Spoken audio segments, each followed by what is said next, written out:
Olá, tudo bem com você? Eu espero que sim.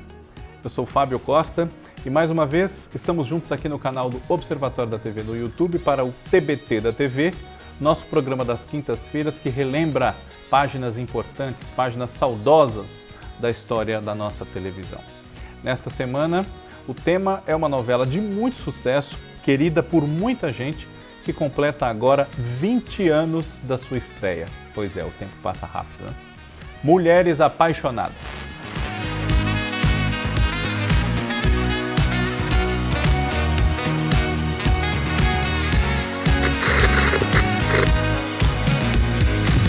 Antes de falarmos sobre a novela Mulheres Apaixonadas, um grande sucesso da carreira do Manuel Carlos, peço a vocês aquilo que eu peço sempre. Quem não for ainda inscrite no canal, faça a sua inscrição, dê o seu like nesse vídeo e nos outros que você assistir. Ative no sininho as notificações para não perder nenhum dos nossos vídeos aqui. Todo dia de segunda a sexta tem sempre um diferente. Comente aqui, sugira temas para nós. Quem sabe um tema que você sugerir não é um dos nossos próximos tratados aí nos nossos vídeos. E claro, compartilhe também com aquela pessoa que você sabe que gosta do assunto televisão, feito eu e feito você.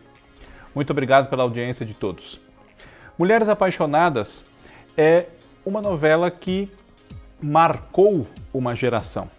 Não só por ter feito muito sucesso, porque quando eu falo muito sucesso é porque essa novela fez muito sucesso mesmo. Quem viveu sabe, como diria o outro, né? É uma novela que recuperou a faixa de 8 horas da noite da TV Globo, hoje chamamos de faixa das 9, depois de uma novela bastante tumultuada, que foi Esperança, do Benedito Rui Barbosa, que ele inclusive foi obrigado a abandonar no meio e foi substituído pelo Valcir Carrasco, né? Cada um escreveu mais ou menos a metade da novela, um pouco mais, um pouco menos. E depois de uma queda de audiência, capítulos entregues muito em cima e o Valcir Carrasco reformulando a história e transformando-a numa novela dele, ainda que não fosse bem a sua intenção, né? É difícil você manter o espírito da obra de outro autor quando está conduzindo um trabalho como aconteceu com Esperança. Mulheres Apaixonadas era a volta do Manuel Carlos ao horário das 8 ou 9, como queira, depois de dois grandes sucessos que ele havia feito recentemente, podemos dizer, né? Laços de Família, no ano 2000, e Por Amor, em 1997. Por Amor com a Regina Duarte, Laços de Família com a Vera Fischer, as duas no papel central das obras quase todas do Manuel Carlos, que é a Helena. Em Mulheres Apaixonadas, Helena é a Cristiane Torlone.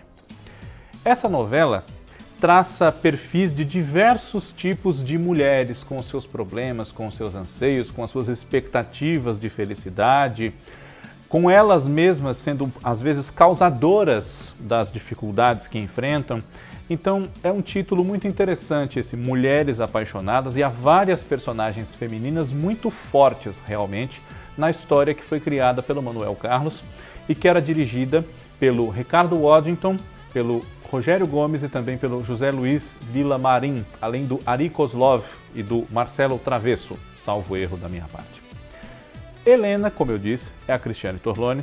Ela é uma professora e diretora de uma escola particular muito conceituada do Rio de Janeiro, a Escola Ribeiro Alves. Era como é conhecida. Essa escola pertence ao seu marido, Theo, que é o Tony Ramos, que trabalha como saxofonista, é um músico da noite, especialmente num bar, o Nick Bar, que é localizado num hotel de luxo da Zona Sul carioca. E também é dona da escola a irmã do Theo, a Lorena, que é a personagem da Suzana Vieira, uma mulher alegre, despachada, de bem com a vida, que já teve muitos amores e se dá muito bem com o ex-marido, Rafael, que é o Cláudio Marzo, gerente do hotel onde o Theo toca, e pai dos dois filhos da Lorena, o Diogo, um conquistador, um menino que faz muito sucesso com as mulheres, papel do Rodrigo Santoro, e a Vidinha, que é a Júlia Almeida, como vocês sabem, filha na vida real do Manuel Carlos. A novela começa quando os personagens todos, ou quase todos, estão reunidos para celebrar o casamento do Diogo com uma jovem chamada Marina, que é a personagem da Paloma Duarte. Ele tem uma relação com ela não faz muito tempo, vai casar porque ela está grávida, salvo erro meu, e ela acredita, muito apaixonada, chega quase a ser obsessiva com ele, ela acredita que esse amor, todo esse sentimento, que inclusive o levou a casar-se, a concordar em casar-se, né, pode mudá-lo, fazê-lo deixar de ser mulherengo como ele sempre foi. E para o Diogo, esse casamento também representa uma fuga ao maior romance, ao amor mais forte que ele já sentiu por uma mulher, que é por uma prima dele, a Luciana, hoje uma jovem médica, interpretada pela Camila Pitanga.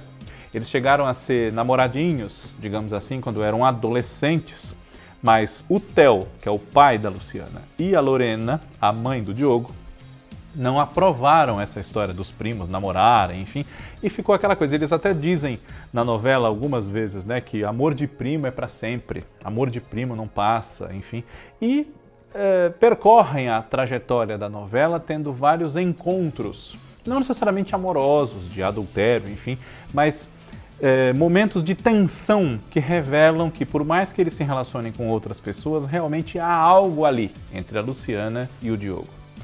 Marina é filha do Afrânio, que é o personagem do Paulo Figueiredo, que, se eu não me engano, tem uma agência de turismo no hotel, esse hotel que concentra vários personagens e vários acontecimentos da novela. E é filha também da Silvia, o papel da Natália do Valle, que é uma mulher desagradável, infeliz, amarga, detesta esse marido. O marido também não gosta muito dela, isso fica muito claro. Eles estão juntos por uma questão de conveniência, estão acostumados um ao outro, acham que talvez naquela fase da vida não adianta mais querer se separar. E ele tem uma amante, né, tem um caso fora. E a Silvia, quem assistiu a novela na época, ficou muito marcado numa identificação com essa personagem por causa do Caceta e Planeta Urgente, que é um humorístico que na época era exibido toda terça-feira depois da novela, né? E na sua paródia da novela das 8, Mulheres Recalchutadas, chamava essa personagem da Natália do Valle, a Silvia, não de Silvia, nem de qualquer palavra que fosse uma chacota com esse nome, mas de Natália do Valle Transporte. E por que isso? Porque no decorrer da novela, a Silvia, embora se ocupe com o casamento da filha, se oponha ao casamento da filha. Ela não gosta desse genro, o Diogo. Por ela, a filha não se casava com ele. Ela arruma uma ocupação para sua vida tão vazia e sem amor, já que ela não ama o marido e o marido também não a ama. Ela tem uma empregada, uma jovem muito bonita, inclusive a Shirley, que é a personagem da Renata Pitanga. E a Shirley tem um noivo, que é chofer de praça, é taxista, o Caetano, personagem do Paulo Coronato, que atualmente nós podemos ver na reprise da novela O Rei do Gado como Dimas, o motorista particular do Rei do Gado, do Bruno Mezenga, que é o Antônio Fagundes, né? A Silvia faz que se envolve com esse Caetano. Ela vira amante dele.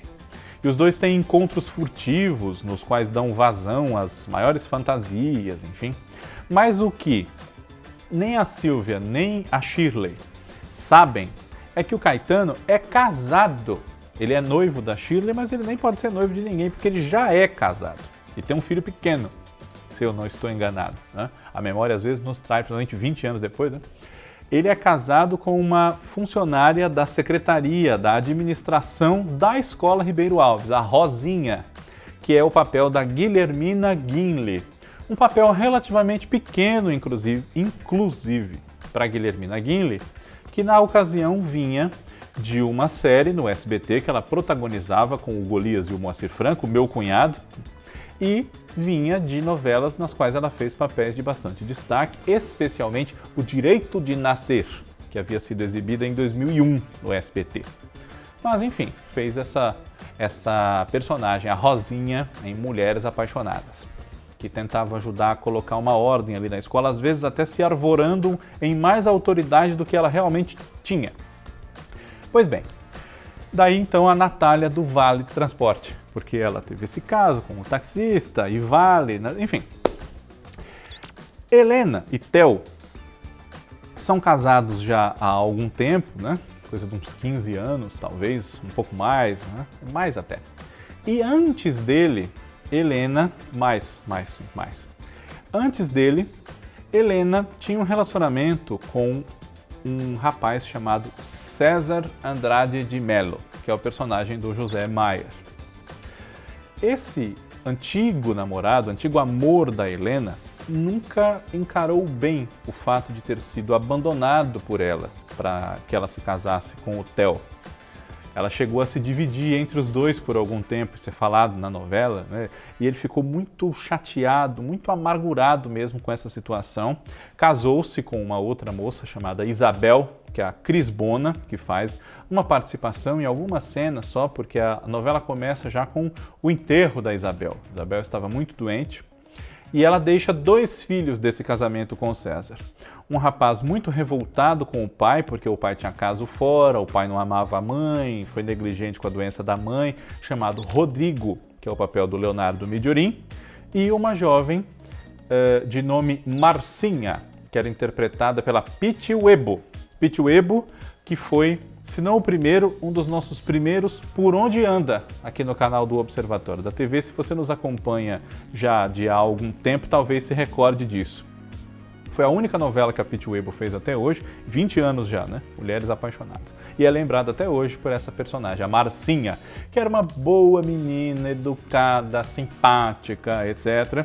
Apaixonada por um amiguinho da escola, chamado Fred, que era o papel do Pedro Furtado. Pedro Furtado, que é filho de um grande cineasta brasileiro, um grande talento, também roteirista de televisão, o Jorge Furtado.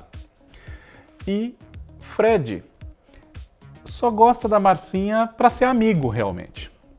Na verdade, ele só se encanta mais profundamente por uma mulher quando ele conhece a nova professora de educação física da escola, que é uma jovem que está se mudando de São Paulo para o Rio para recomeçar a vida. E depois a gente sabe que ela veio meio fugida de São Paulo. Raquel, interpretada pela Helena Ranaldi. Ela veio fugida de São Paulo não porque fosse uma criminosa, porque devesse algo para a justiça, tivesse feito mal a alguém. Muito pelo contrário, ela era vítima de um grande malvado, o seu marido, Marcos, personagem do Dan Stulbach, que começa a aparecer na novela depois de algum tempo só. Ele não está desde a estreia. E havia participado da novela antecessora, Esperança, no papel de um advogado, se eu não me engano, chamava-se Dr. André. O Marcos, ele batia na Raquel. E aí entrou um dos temas muito discutidos a partir dessa abordagem da novela, que é a violência contra a mulher. E ela não conseguir se libertar de uma pessoa que a persegue dessa forma obsessiva, como o Marcos com a Raquel. E ele tinha uma mania, um sadismo especial nessa violência contra a esposa, que era bater nela com uma raquete de tênis. E havia cenas muito fortes na novela que mostravam esses momentos em que ela apanhava do Marcos, mas não tão claramente assim, com ele batendo com ela, dando golpes de raquete na Raquel. E sim um jogo de luzes e sombras, ele entrando no ambiente onde ela está, a gente ouvindo os sons abafados da raquete, né? E dos gritos, do choro da Raquel. Então são cenas realmente bastante dolorosas. São gatilhos, como a gente passou a falar no decorrer desses tempos, né? São gatilhos para mulheres que passam por situações semelhantes com os seus companheiros ou já passaram. E é importante que as novelas tratem disso, não para incentivar, obviamente, mas para incentivar, sim, as suas espectadoras que passem por isso a denunciar, a que não fiquem caladas caso passem por uma situação como essa. Raquel e Fred se apaixonam. A Raquel corresponde, né? Na verdade, a Raquel que tem um interesse maior pelo Fred no princípio. Ela fica intrigada com aquele menino que é muito inteligente, mas que tem um comportamento um pouco diferente, né? Vai nadar na escola quando não tem ninguém lá, de noite, coisas assim. É o primeiro aluno de todos que ela conhece, se eu não estou enganado. E é claro que essa paixão, esse envolvimento do Fred com a professora não agrada nem um pouco a mãe dele, uma mulher muito tradicional, que acha que aquilo vai estragar o futuro dele, enfim, Dona Leonora, que é interpretada pela Joana Medeiros, uma atriz que fez poucas novelas, poderia fazer mais, inclusive. Chamem produtores, diretores a Joana Medeiros. Joana Medeiros, que é filha da Maria Lúcia Dahl, recentemente falecida. Também, nesse ambiente da escola, a Escola Ribeiro Alves, nós temos uma personagem detestada pelo público. Mas é uma personagem fascinante porque muito real e muito bem interpretada. A Paulinha, que é vivida pela Roberta Gualda. Paulinha é amiga da Marcinha, mas ela não é rica como ela. A Paulinha é pobre, ela é filha do caseiro, do inspetor de alunos, do bedel da escola, o Osvaldo, que é o papel do Tião Dávila. Foi abandonada pela mãe, que é a Renata Mello, que faz a Nair, que só aparece pelo meio da novela, porque ela nunca recebeu bem essa situação de ter sido abandonada pela mãe com um pai e um pai pobre, né? E ela detesta o fato de ser filha do caseiro da escola, filha do empregado da escola. Ela odeia essa condição, tem vergonha do pai, humilha o pai, maltrata o pai e esconde de todos quantos ela possa o fato de ser filha do Osvaldo. O que o magoa muito, claro. E dói muito profundamente em boa parte do público, principalmente aqueles que são filhos de pais humildes, pais de pouca instrução, né? A gente assistindo às atitudes dessa personagem percebe que, infelizmente, tem muitas Paulinhas na vida real. E ela não é só uma menina que tem assim o rei na barriga e quer ser rica e quer esquecer que é pobre, enfim.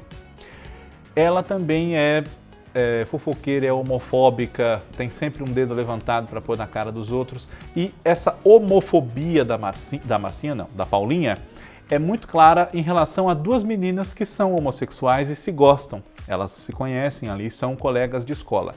A Clara e a Rafaela, que são interpretadas pela Aline Moraes e pela Paula Picarelli. A mãe da Clara, que é a personagem da Laura Lustosa, Dona Margarete, né? Ela também detesta esse relacionamento. Elas se amavam, né? Namoravam ao som do Maná, como quisiera poder viver sin aire, que é uma música que a gente aprendia a cantar, tirar a letra, enfim, em curso de espanhol naquela época, fazia muito sucesso por causa da novela, enfim.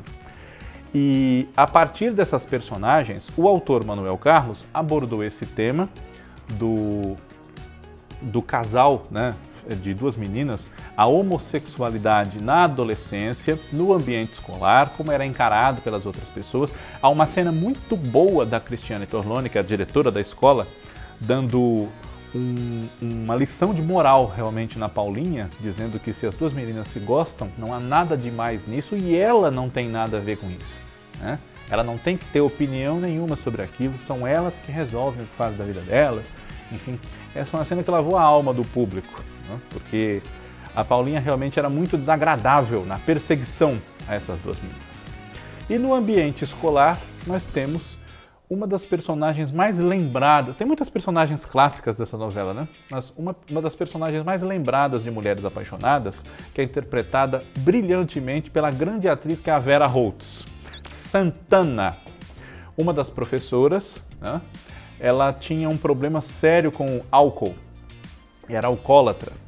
E a novela foi abordando como a pessoa que supostamente só bebe socialmente vai exagerando, vai perdendo a conta de quanto bebe, vai usando de subterfúgios para beber escondida, vai querendo beber a qualquer custo e beber qualquer coisa que seja etílica, né? Que dê a ela uma sensação de entorpecimento.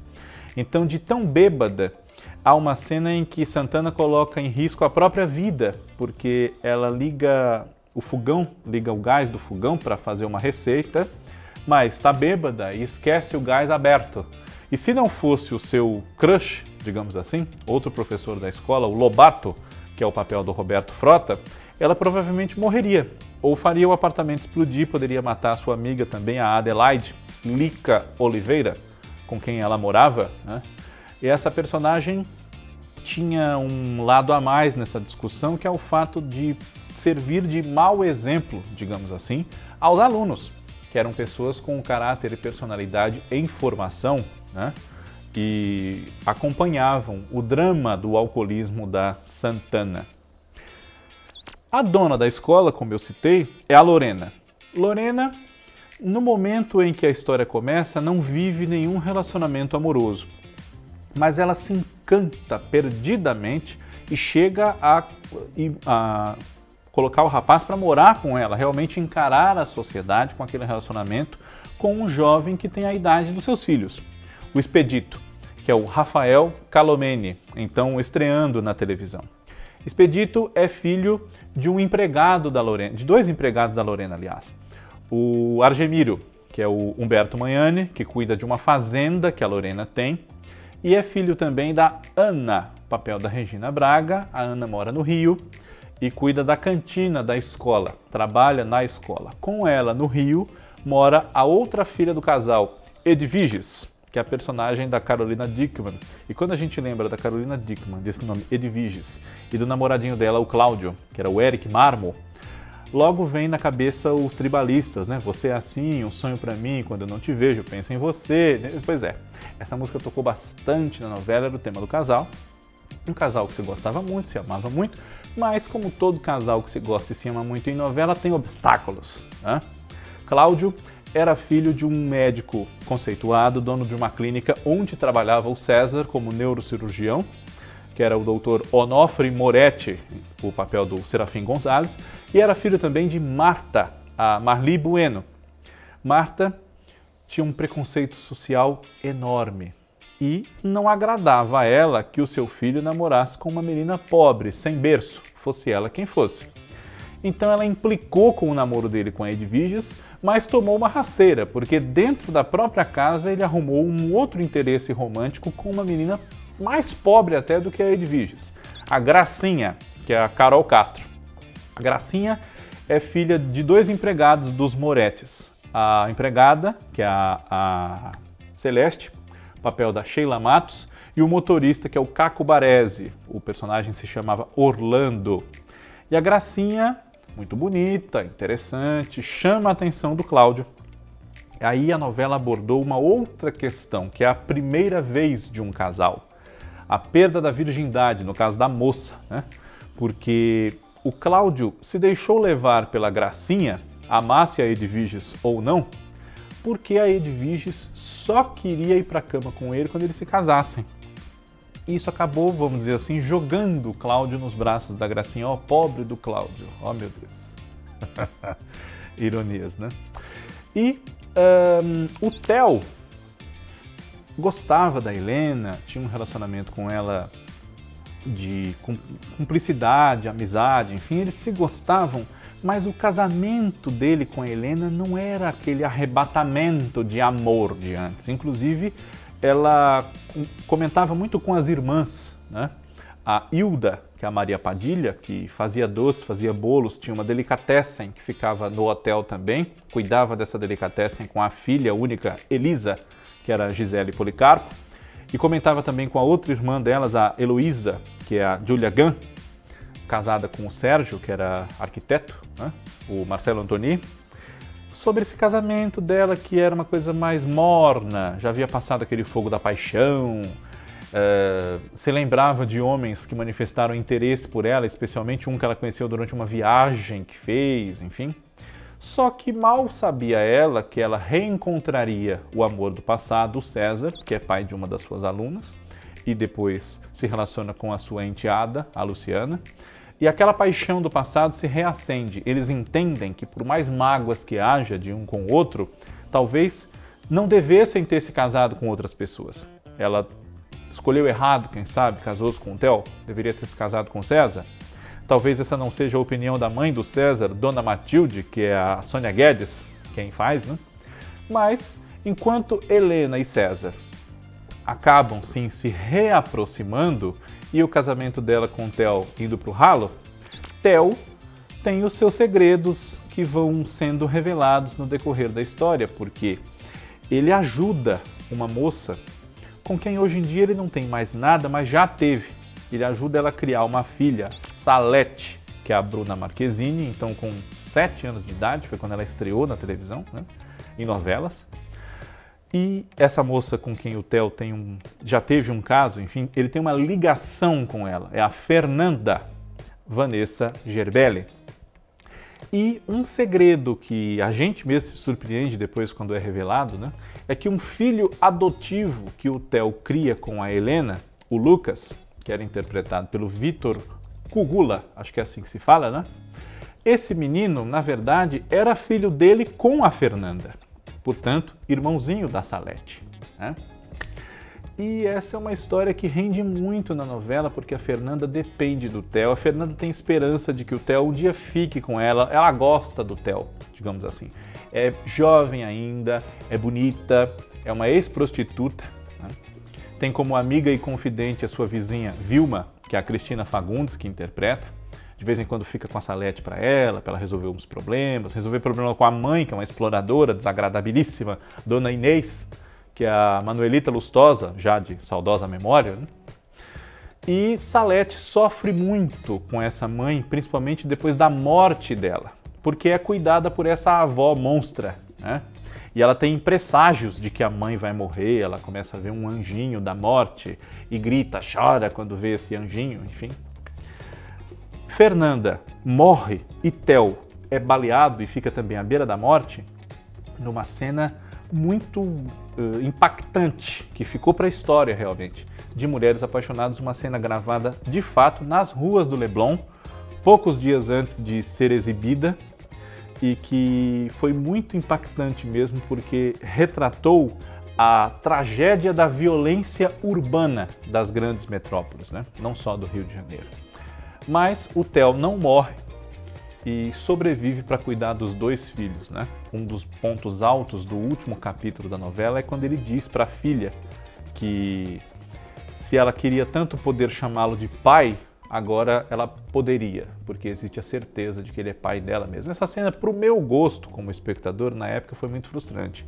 Eu esperava uma catarse maior, de emoção dele dizendo para que era pai, enfim. Acaba ficando uma coisa meio xoxa, mas é que o último capítulo é muito longo e a novela tem 977 personagens, né? Então, mesmo o capítulo sendo longo, não deu conta de resolver tudo assim a contento. Ficou tudo para o final, né? Tudo para sexta-feira.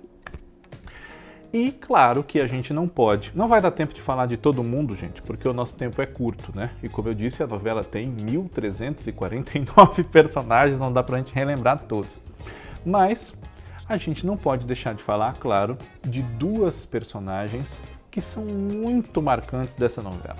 Uma é uma prima da Helena, da Hilda e da Heloísa, que é a Estela, interpretada pela Lavínia Vlasak. Ela é uma jovem milionária, linda, desejadíssima, que exagera muito na bebida, na verdade como uma fuga, porque embora rica e linda, ela é infeliz. Tem todos os homens aos seus pés, mas o único homem que ela realmente gostaria de ter ao seu lado, e que ela ama desde a adolescência, é um padre. O Padre Pedro, que é interpretado pelo Nicola Siri. E esse é um casal que ganhou a torcida do público na época. As pessoas queriam que o Padre Pedro cedesse aos encantos da Estela, que eram muitos, não só por ela ser muito bonita, enfim, mas por conta do grande amor que ela realmente sentia por ele, né? E chegou uma hora que ele não resistiu mais mesmo, deixou de ser padre, ficou com a Estela. E a outra personagem muito marcante, um ícone de Mulheres Apaixonadas, é a Doris, né? Que é a Regiane Alves, a nossa Clara de Vai na Fé atualmente, né? Regiane Alves, que é uma ótima atriz e fez o Brasil inteirinho ter ódio dela. As pessoas acham até hoje, 20 anos depois, que ela maltrata idosos, que ela não gosta de idosos. Tudo por conta da grande verdade com que ela interpretou essa menina Doris, que era uma menina totalmente sem moral, passava a família para trás e atormentava o pai, que era o Marcos Caruso, o Carlão, para que ele tirasse de dentro de casa os seus pais idosos, Dona Flora, Carmen Silva e o seu Leopoldo, Oswaldo Lousada, porque ela queria que o quarto onde os dois velhinhos dormiam fosse dela. Ela não queria mais ter que dividir um quarto com um irmão já grandinho, o Carlinhos, que era o Daniel Zettel, um dos alunos da escola também. Carlinhos era um personagem que exercia uma coisa que hoje, 20 anos depois, né? Na época nem tanto, mas hoje já vai ser muito mal vista, que ele assediava muito a empregada, que era uma moça muito bonita, negra, Roberta Rodrigues, Zilda. E consegue os intentos dele com a Zilda depois, mais pro fim da novela, né? Mas é uma coisa que, olhando de hoje, com todas as problemáticas e discussões que nós temos, realmente talvez soe um pouco inadequado. No canal Viva, agora quando a novela foi reprisada em 2019 para 20, ou 20 para 21 por agora, ela já causou alguma discussão nas redes sociais, né? E a Doris, ela espezinhava muito esses avós, roubou dinheiro dos avós, abusava do amor e da confiança desses avós para com ela, e ela detestava os dois velhos. Queria que eles fossem para um asilo a qualquer custo. E eles choravam, sofriam com aqueles maus tratos. Tinha uma nora omissa que por ela realmente queria que eles fossem embora, a Irene, que era a Martha Mellinger, mãe dos dois meninos, né? E eles eram atores aposentados, atores da antiga. Então contavam memórias do seu tempo de teatro, que se confundiam com as próprias memórias da Carmen Silva e do Oswaldo Lousada, que tem trajetórias muito ricas, né? E revoltava muito ver a Doris maltratar os dois velhinhos, realmente. E quando ela leva uma surra do pai no final da novela, aquilo é uma lavação de alma também do público, porque o público odeia a Doris. A forma pode ser muito discutível, condenada por alguns, ele deu uma surra nela em público, na frente de todo mundo, disse que ela era uma prostituta e tudo mais, mas a Doris precisava de um castigo, então muita gente não achou ruim não ela apanhar daquele jeito. Mulheres Apaixonadas é uma novela muito marcante. Goste-se do estilo do Manuel Carlos ou não. É uma novela na qual ele tentou variar um pouco o protagonismo. Cada mês, mais ou menos, da novela tem uma atriz mais em evidência, né? Tem um show da Julia Gunn, como essa Heloísa, que é obcecada pelo marido, chega a feri-lo de tesoura, de faca, porque ela acha que o marido só tem que ter olhos para ela, todas as mulheres o desejam, vão roubá-lo dela, enfim. E aí foi frequentar, com a ajuda da Leila, uma amiga, que é a Xuxa Lopes, né? Telefonista do hotel e caso do Rafael, frequentar as reuniões das Mulheres que Amam Demais Anônimas, o MADA, que é um serviço muito importante realmente, porque as Heloísas também são muito reais. As novelas do Manuel Carlos fazem muito sucesso, geralmente porque trazem para perto de nós pela televisão esses tipos muito reais, né? E tratados de uma forma que chega perto do nosso dia a dia, com uma linguagem clara, simples e emocionante. Mulheres Apaixonadas é um dos grandes exemplos disso. Não sei se diria que o último, porque, enfim, no decorrer dos anos vieram novelas mais problemáticas na obra do autor, Páginas da Vida, Viver a Vida, Em Família. Mas Mulheres Apaixonadas realmente é um ponto alto da rica trajetória do Manuel Carlos e das novelas das 8. Um grande sucesso que merece ser relembrado aqui no nosso TBT da TV. Como eu disse, não dá pra gente falar de todo mundo e aprofundar as trajetórias dos muitos núcleos e personagens de Mulheres Apaixonadas. Mas vale a lembrança, claro, desse 20º aniversário da novela. Quem sabe ela não pinta agora no Vale a Pena Ver de Novo, depois de O Rei do Gado. Só o tempo dirá. Um grande abraço a todos, muito obrigado pela audiência. Tchau!